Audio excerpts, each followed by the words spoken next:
I'm Rachel Pope, physical therapist and certified yoga teacher with Run Yoga Therapy. Today we're talking about SPD, or Symphysis Pubis Dysfunction, which is also called PGP, or Pelvic Girdle Pain, in the literature. SPD, or PGP, is pain in the symphysis pubis, okay, so that's where the two pelvic bones come to meet in the front of the body. Because when we're pregnant, we have excess relaxin, that joint needs to separate in order to prepare for labor and delivery. In some mamas, what happens is that the separation becomes very painful.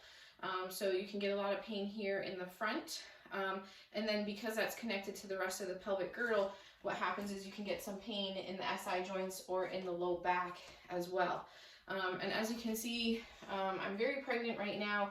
I am 39 weeks as of tomorrow. I've experienced SPD with all 3 of my pregnancies. The first wasn't really that bad. It was only towards the end. The second one, I had my son in 2018.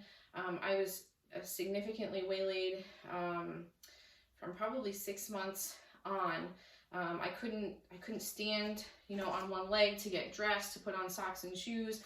I had a really tough time doing the stairs, getting in and out of the car was difficult. So all of these things are very, very common with SPD. This pregnancy, I've had the same symptoms, but I've been able to manage them much better. And so today what I want to go over is some exercises that can help with managing the pain if you can tolerate them. So a few things to keep in mind with SPD.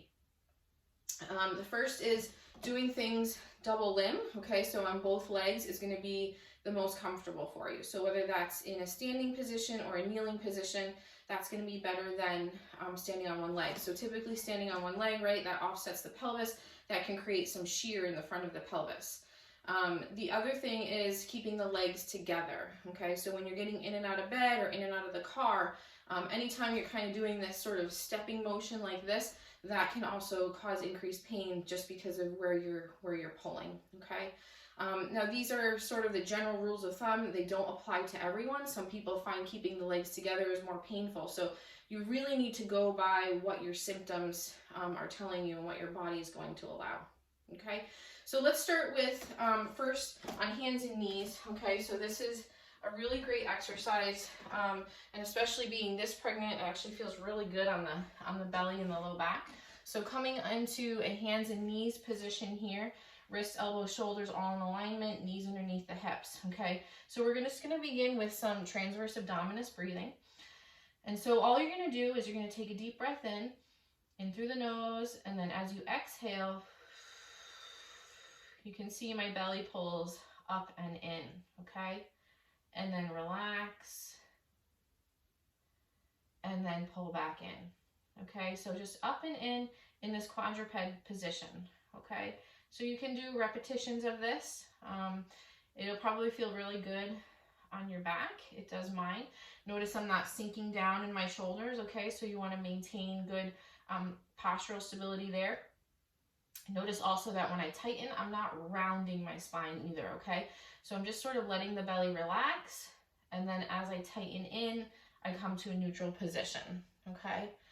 If this feels too easy or you want a little bit more, what you can do is you can add on arm and or leg movements, okay? So as I hold the belly in, I can do an opposite arm like this, okay? You can relax the belly in between, tighten again, and then do the arms, one arm and then the other. That just adds a little bit more of a challenge to the core, okay?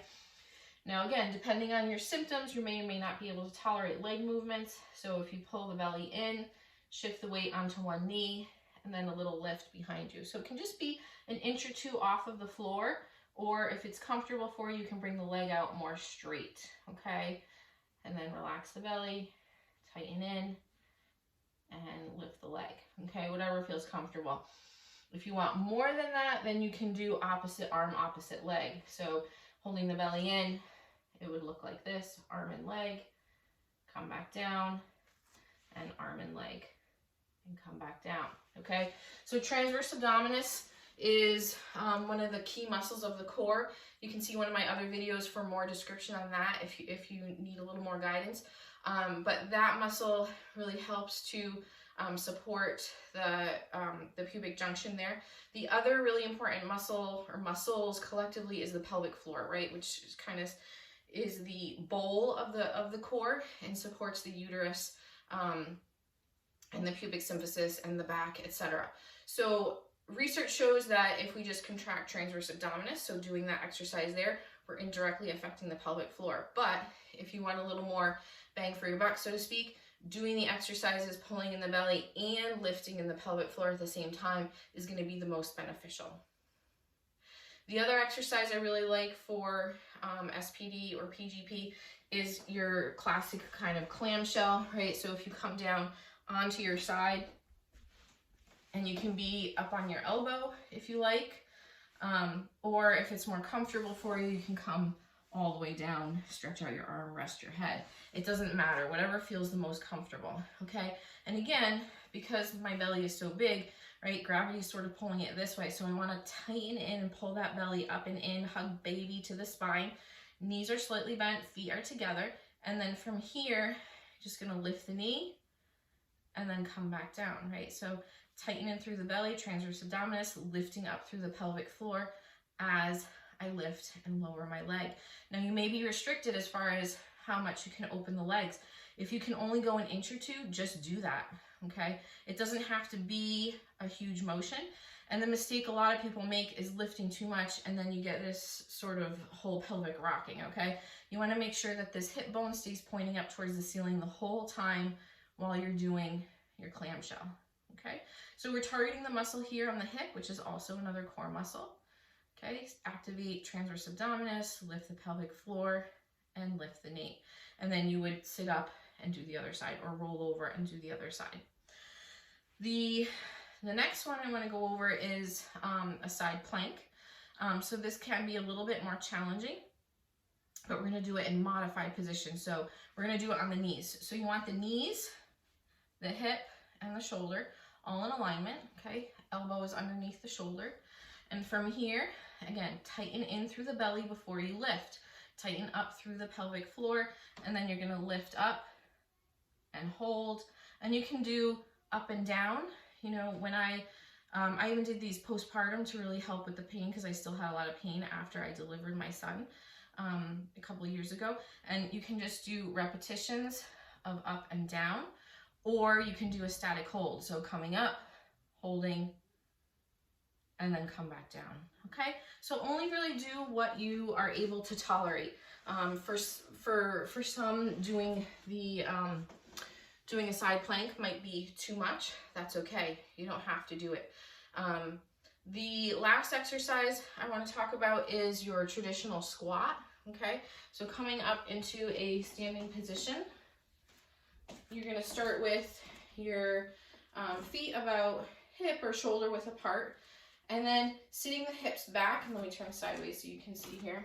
Okay, sit the hips back this way so the knees stay directly over the ankles, and come back up. And again, activating transverse abdominis and pelvic floor. This is really, really key, because I can squat and come back up and down, but if I'm not activating the right muscles, then I'm not getting the most benefit of the exercise, okay? So from here, tighten in the belly, come down. As I lift up, I'm going to squeeze my glutes. I'm also going to lift my pelvic floor at the same time, and then relax everything. Okay, so tighten in through the belly, squat down, squeeze through the glutes, lift the pelvic floor as I come to standing. Okay, if doing a squat feels like too much, you can practice. And I'm just going to pull over. I have a little ottoman here, a seat. Okay, so a chair.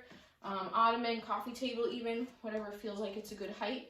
You can do a sit to stand, okay? So that's a little bit less pressure on everything. So coming to seated position, so you're gonna do the same thing from here. So tighten in through the belly as you stand up, squeeze through the glutes, lift the pelvic floor, relax, and sit back down. Okay, so that might be a little bit easier.